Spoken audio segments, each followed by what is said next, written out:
Hello friends, let us discuss about the tillage and tilth. This is our second part of agronomy. ये second chapter हमारा, इसको हम start कर रहे हैं. Firstly we discuss about the definition of tillage. Tillage is an old age agriculture. यानी tillage क्या होता है बेसिकली, मतलब इसके अंदर डेफिनेशन टाइप में भी नहीं है, ये बस नॉर्मली बता रखा है कि क्या है टिलेज. क्या है टिलेज? जितना एग्रीकल्चर पुराना है उतना ही टिलेज पुराना है.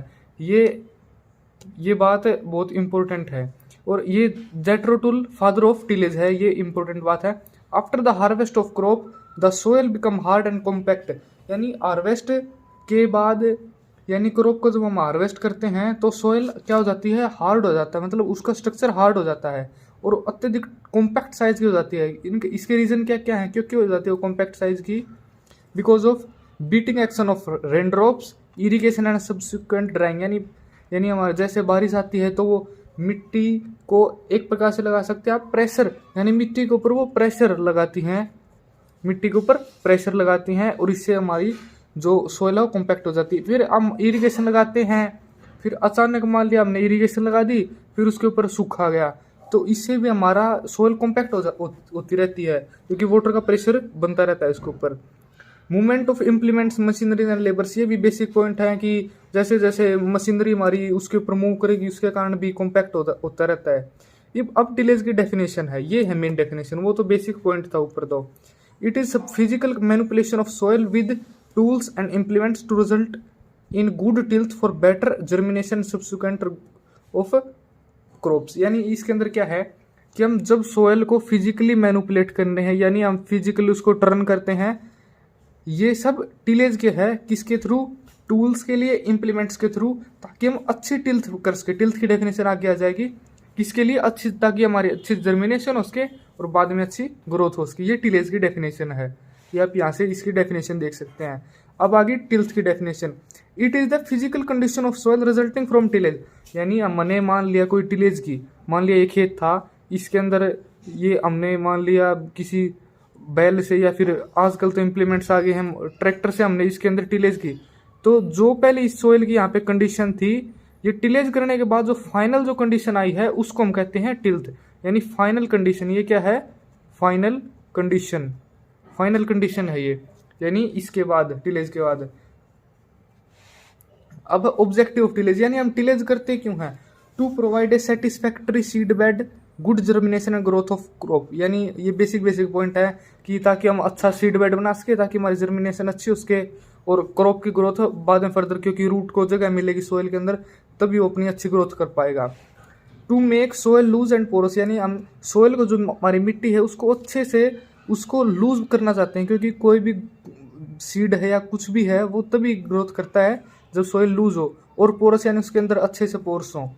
To improve the aeration in the soil, यानी जमीन के अंदर, यानी हवा का आवागमन, यानी जो एयर है वो आसपास में ट्रांसफर होती रहे, मान लिया सरफेस से वो अच्छे से लैंड के अंदर ट्रांसफर होती रहे, ये इसका एक मेन काम है. टू कंट्रोल वीड्स, यानी हम वीड्स को कंट्रोल, यानी घास भी मैनिपुलेट होता रहता है, जो हमारे बीज हैं वो भी ऊपर आ जाएंगे और खराब हो जाएंगे. टू रिमूव द स्टबल्स, यानी जो हमारी जो फाइनली वो बच जाता है उसका भूसा गेहूं का, जैसे थोड़ा बहुत नीचे वाले स्टबल्स बच जाते हैं, कोई भी क्रॉप हो उसके थोड़े बहुत स्टबल बचते हैं, ताकि हम उनको रिमूव कर सकें, क्योंकि वो कई बार पेस्ट उसके कारण आते हैं. To expose the soil inhabiting pathogens and insect pest to sun and kill them.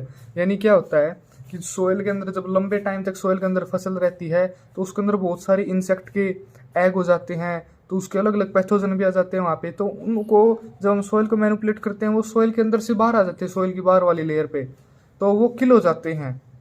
To break hard pans of the soil, यानी नेक्स्ट पॉइंट क्या है, ताकि हम सोयल के हार्ड पेन को ब्रेक कर सकें, यानी क्योंकि सख्त हो जाती है उसके ऊपर, इम्प्लीमेंट्स का बार बार प्रेशर बनता रहता है. For deep tillage and inversion of soil, यानी हम अच्छे से बहुत गहन, यानी बहुत गहरी जुताई करते हैं, ताकि हमारी सोइल भी मैनिपुलेट होती रहे, यानी जमीन के नीचे वाले न्यूट्रिएंट्स ऊपर आ जाएं, पौधों को अवेलेबल हो जाएं, इसलिए हम बहुत सारी करते हैं. For incorporating bulky manures and thereby improve the availability of plant nutrients by enhancing decomposition. यानी क्या होता है, मान लिया हम फार्म यार्ड मैन्योर है वो हमने खेत के अंदर डाल दिया, लेकिन वो मिक्स कब होगा, जब हम सोइल को मैनिपुलेट करते रहेंगे तो वो उसके अंदर सोइल के अंदर जाके मिक्स हो जाएगा और इससे हमारा वो अच्छे से डिकम्पोज हो जाएगा और सोइल के अंदर मिक्स होके सोइल को नरिशमेंट प्रोवाइड करेगा। To increase infiltration rates of soil, यानी सोयल के अंदर इनफिल्ट्रेशन के रेट को इंक्रीज करने के लिए भी हम ये करते हैं। इससे क्या होता है कि हमारा जो सोयल इरोजन है, यानी अगर इनफिल्ट्रेशन उसके अंदर अच्छे से होगा तो हमारा सोयल इरोजन रिड्यूस हो जाएगा। नेक्स्ट है to provide favourable soil temperature for seed germination, यानी सीड जर्मिनेशन के लिए हम अच्छे से सोयल टेम्परेचर को अच्छे से मेंटेन करके उसके फेवरेबल, क्योंकि टिलेज से कई बार हमारे टेम्परेचर में जो फ्लक्चुएशन होती है, सोयल का टेम्परेचर अलग होता है और जो हमारे एटमॉस्फेयर का टेम्परेचर वो अलग होता है, तो अच्छे से मेंटेन हो जाता है। To expedite the reclamation of problematic soil, यानी जो हमारी सोयल जिनमें प्रॉब्लम्स है उनको अच्छे से हम रिक्लेम भी कर सकते हैं।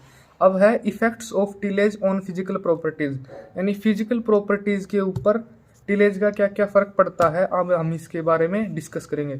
सबसे पहले हम सोयल स्ट्रक्चर के बारे में जानते हैं। Arrangement of soil particles with crumby and granular nature is considered good, यानी जो हमारे सोयल के जो पार्टिकल्स हैं उनका जो अरेंजमेंट अगर वो क्रम्बी और ग्रेन्युलर टाइप है तो वो उसको सबसे बेस्ट माना जाता है। Best size of soil aggregate for good seed growth is, यानी जो हमारे सोयल का जो एग्रीगेट है उसका मतलब मान लिया कई बार बहुत सारे पार्टिकल में मान लिया इतना साइज बना लेते हैं सोयल के अंदर, तो उसका बेस्ट साइज क्या है अच्छी ग्रोथ के लिए, 1 से 5 mm डायमीटर स्मॉलर एग्रीगेट, यानी इसके लिए इतना है। और जो हमारे अगर इसके अंदर कुछ पॉइंट और देखें कि स्मॉलर एग्रीगेट में क्लोग सोयल पोर्स, यानी अगर इससे बहुत कम रह गए तो क्या होंगे, वो सोयल के पोर्स को बिल्कुल क्लोग कर देंगे, यानी बिल्कुल चोक कर देंगे, वो मुश्किल होगा फिर। लार्जर वंस में हैव लार्ज पोर स्पेस, यानी लार्जर अगर बहुत बड़े बड़े रह गए तो वो उसके अंदर भी जर्मिनेशन में प्रॉब्लम करेंगे और उनके अंदर पोर स्पेस ज़्यादा हो जाएगा, तो वो यानी इवेपोरेशन और बहुत सारी समस्या होंगी। Tillage improve the soil structure when done at optimum soil moisture level, यानी टिलेज तो बेस्ट रिजल्ट कब मिलेगा टिलेज का, जब हम उसको ऑप्टिमम सोयल मॉइस्चर के ऊपर करेंगे। मान लिया हमने ज़्यादा गीली मिट्टी के अंदर कर दिया तो उससे हमारा जो अच्छे से टिलेज नहीं होगी, और मान लिया हमने ज़्यादा सूखी मिट्टी के अंदर कर दिया यानी बिल्कुल लो मॉइस्चर के अंदर कर दिया, तो उसके अंदर क्या होगा कि हमारा जो ये एग्रीगेट सोयल के वो बहुत बड़े बड़े हो जाएंगे, यानी वो प्रॉब्लम करेंगे। Tillage the soil when it is too wet spoils the structure, यानी ज़्यादा हम उस पर करेंगे तो स्ट्रक्चर को स्पॉइल कर देंगे, और बल्कि ड्राई में करेंगे और डिफिकल्ट भी होगा और इम्प्रूव और स्ट्रक्चर भी इम्प्रूव नहीं होगा। वो बात मैंने आपको बता भी दी है कि ज़्यादा बड़े साइज हो जाएंगे। नेक्स्ट अब हम सोयल टेक्सचर के बारे में डिस्कस करते हैं। Relative proportion of different soil particles namely sand, silt and clay, and soil texture के अंदर क्या होता है कि हमारे अलग अलग सोयल पार्टिकल्स होते हैं, सैंड, सिल्ट एंड क्ले अलग अलग इसमें होते हैं। मैंने आपको बता दिया सैंड होता है, सिल्ट होता है, क्ले होता है। जो कोर्स सैंड होते हैं ये 2 से लेके 0.2 mm के होते हैं। फाइन सैंड होता है 0.2 से 0.02 mm तक होता है। सिल्ट होता है वो 0.02 से 0.002 mm होता है, और क्ले का तो बिल्कुल छोटा होता है यानी 0.002 mm से भी छोटा होता है। Tillage and no effect on the soil texture, यानी जो सोयल टेक्सचर है वो तो उसके अंदर कोई बदलाव नहीं होगा। क्यों बदलाव नहीं होगा, क्योंकि मान लिया किसी ये हमारा एक फील्ड था, इसके अंदर हमने ट्रैक्टर से वो टिलेज कर दी, इससे यहाँ के पार्टिकल का साइज थोड़ी ना बदल जाएगा।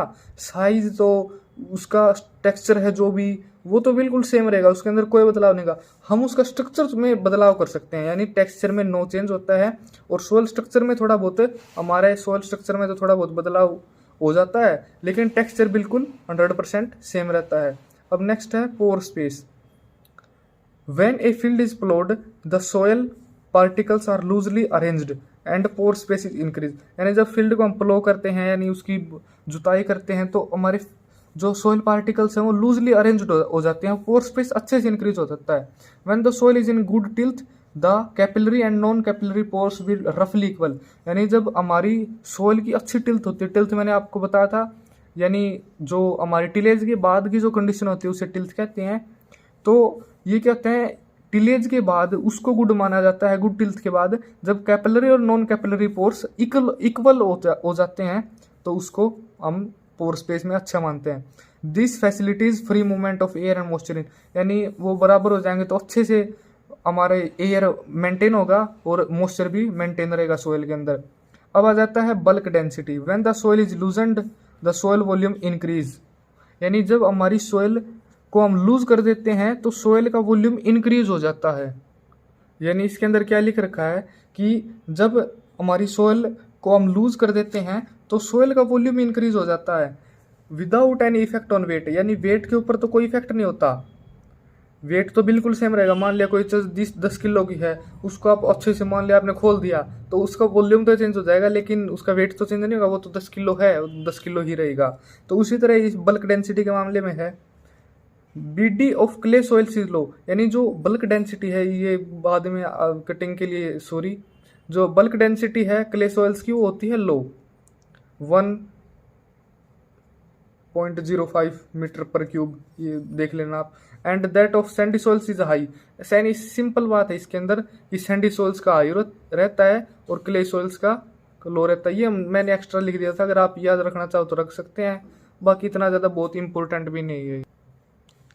Bulk density of tilth soil is less than of untilth soil, यानी बल्क डेंसिटी टिल्थ सोइल की ज़्यादा यानी कम होती है किसकी बजाय, अनटिल्थ सोइल की बजाय।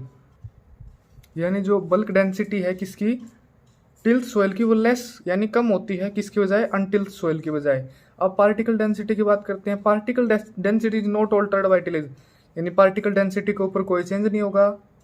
बल्क डेंसिटी के ऊपर क्या होता है चेंज, कि वो लो हो जाता है, कम हो जाता है अनटिल्थ की बजाय। और सोल टेक्सचर के ऊपर कोई फर्क नहीं होता, और मैंने सोल स्ट्रक्चर के बताया था उसके ऊपर उसका फर्क पड़ता है। पोर स्पेस के भी हमने बारे में डिस्कस कर दिया था कि अच्छा टिल्थ जब होती है जब कैपिलरी और नॉन कैपिलरी बराबर हो जाते हैं। अब सॉइल कलर की बात करते हैं। Organic matter is mainly responsible for dark brown to dark grey colour of the soil, यानी मेन जो सॉइल का कलर कंपोनेंट लगा सकते हैं आप कि ऑर्गेनिक मैटर किस मेनली रिस्पॉन्सिबल होता है किसके लिए, डार्क ब्राउन से डार्क ग्रे कलर के, यानी जो गहरा रंग होता है, गहरा भूरा रंग, उस वो कहाँ से आता है, वो ऑर्गेनिक मैटर से आता है। Tillage increases oxidation and decomposition of the organic matter resulting in the fading of colour, यानी टिलेज हम बार बार टिलेज करते हैं किसी खेत के अंदर तो क्या होता है उसके अंदर सोइल के अंदर बहुत सारी रिएक्शन होती हैं, ऑक्सीडेशन होता रहता है, डिकम्पोजिशन यानी ऑर्गेनिक मैटर डिकम्पोज होता रहता है। तो उससे क्या है, अगर ऑर्गेनिक मैटर डिकम्पोज हो गया तो हमारा क्या होगा, कलर फेड हो जाएगा हमारा, यानी कलर फीका पड़ता चला जाएगा, यानी डार्क से कम होता चला जाएगा। अब हम टाइप्स ऑफ टिलेज की बात करें तो हमारा पहला है प्रिपरेटरी टिलेज, यानी जो हम स्टार्टिंग करते हैं। It refers to the tillage operation that are done to prepare the soil for raising crops, यानी प्रिपरेटरी टिलेज कौन सी होती है, ये वो टिलेज होती है जो हम करते हैं टू प्रिपेयर, यानी जब हम सोइल को प्रिपेयर करने के लिए, और जो सोइल की बुआई से पहले वाली बहुत सारी पहले वाली होती हैं वो होती हैं preparatory tillage. Preparatory tillage is divided in two groups, यानी टू ग्रुप में हमने डिवाइड कर दिया इसको, एक तो प्राइमरी टिलेज और एक सेकेंडरी टिलेज। यानी प्रिपरेटरी टिलेज के ही पार्ट हैं ये दोनों, प्राइमरी और सेकेंडरी टिलेज, ये दोनों किसके पार्ट हैं, प्रिपरेटरी टिलेज के। Primary tillage it is mainly includes the ploughing operation for opening the compact soil with the help of different flow, यानी प्राइमरी टिलेज के अंदर बेसिक कंसेप्ट क्या है कि अब हम सोइल हमने मान लिया कोई फसल हार्वेस्ट की, तो उसके बाद सबसे पहला जो हम काम करेंगे वो करेंगे हम प्राइमरी टिलेज का। मान लिया हमने गेहूं की फसल को हार्वेस्ट कर लिया, उसके बाद हमने कॉटन की फसल लगानी है, तो सबसे पहले हम उसको खोल लेंगे सोइल को, यानी कॉम्पैक्ट सोइल को हम खोल लेंगे। इसमें क्या क्या होता है, ओपन द हार्ड सोइल, यानी हार्ड सोइल को हमने खोल लिया। Separate the top soil from lower layers, यानी जो टॉप लेयर है जो बेस्ट न्यूट्रेंट वाली सोइल है उसको हम सेपरेट करेंगे लोअर लेयर से। Invert the soil when ever necessary, यानी हम सोइल को इन्वर्ट भी कर देंगे जब वो नेसेसरी हो। Uproot the weeds and stubbles for previous crop, यानी जो हमारी प्रीवियस जो पहले वाली क्रॉप है उसके हमें वीड्स को और स्टबल्स को क्या कर देंगे, अपरूट कर देंगे, यानी उनको जड़ से उखाड़ देंगे ताकि वो हमारी फसल को, आने वाली फसल की जो हम बुआई करने वाले हैं उसको नुकसान ना पहुंचाएं। अब आता है सेकेंडरी टिलेज के अंदर, यानी प्राइमरी टिलेज के अंदर मैंने बता दिया कि जो हार्वेस्टिंग के बाद सबसे पहला जो हम काम करेंगे वो प्राइमरी टिलेज का करेंगे, ताकि हम उसके कॉम्पैक्ट सोइल को हटा सकें, ओपन कर सकें उसको, ताकि हम सोइल को हार्ड पैन को ब्रेक कर सकें और टॉप सोइल को अलग कर सकें। अब सेकेंडरी टिलेज की बात करते हैं। लाइटर और finer operation performed on the soil after the primary tillage to bring the good soil tilth are known as secondary tillage. यानी बेसिक कंसेप्ट क्या है, सेकेंडरी टिलेज के अंदर क्या होता है, जब मान लिया हमने प्राइमरी टिलेज कर दिया, हमने सोइल को ओपन तो कर दिया, लेकिन क्या हम उसके अंदर सीड ग्रो कर सकते हैं, सीड उनकी बुआई कर सकते हैं? नहीं कर सकते, क्योंकि उसके अंदर अभी बहुत बड़े बड़े एग्रीगेट्स होते हैं। तो इसके लिए हम क्या करते हैं कि हम सोइल को बिल्कुल लगा सकते हैं बारीक की तरफ ले जाते हैं, यानी बारीक करते हैं उसको, पार्टिकल्स को, ताकि उसके गुड सोइल टिल्थ हो जाए। सेकेंडरी टिलेज के अंदर क्या क्या इंक्लूड होता है? Operation performed after the ploughing, यानी प्लोइंग के बाद, यानी प्लोइंग किसके अंदर आता है? प्राइमरी के अंदर। प्लोइंग किसके अंदर आता है? प्राइमरी के अंदर। ये बेसिक कंसेप्ट है, इसको आप बिल्कुल याद रखना। हैरोइंग, लेवलिंग, प्लैंकिंग, ये सब इसके अंदर आते हैं सेकेंडरी टिलेज के अंदर। यानी हम हैरो कर सकते हैं, लेवल करेंगे हम खेत को, प्लैंकिंग करेंगे। और प्राइमरी के अंदर क्या आता है? मेनली हैरोइंग तो सॉरी सेकेंडरी में होता है, और इस प्राइमरी के अंदर क्या होता है? प्लोइंग होता है। और ये सब प्रिपरेटरी टिलेज के अंदर है। और बाकी का जो नेक्स्ट पार्ट है वो उसके लिए मैं अलग से वीडियो बनाऊंगा, जो आगे के ऑपरेशंस है। और इस नेक्स्ट वीडियो के अंदर हमारा कंप्लीट चैप्टर कवर हो जाएगा, यानी फर्स्ट चैप्टर में कवर करवा चुका हूँ, अब इसके बाद सेकंड हो जाएगा। Thank you for watching the video.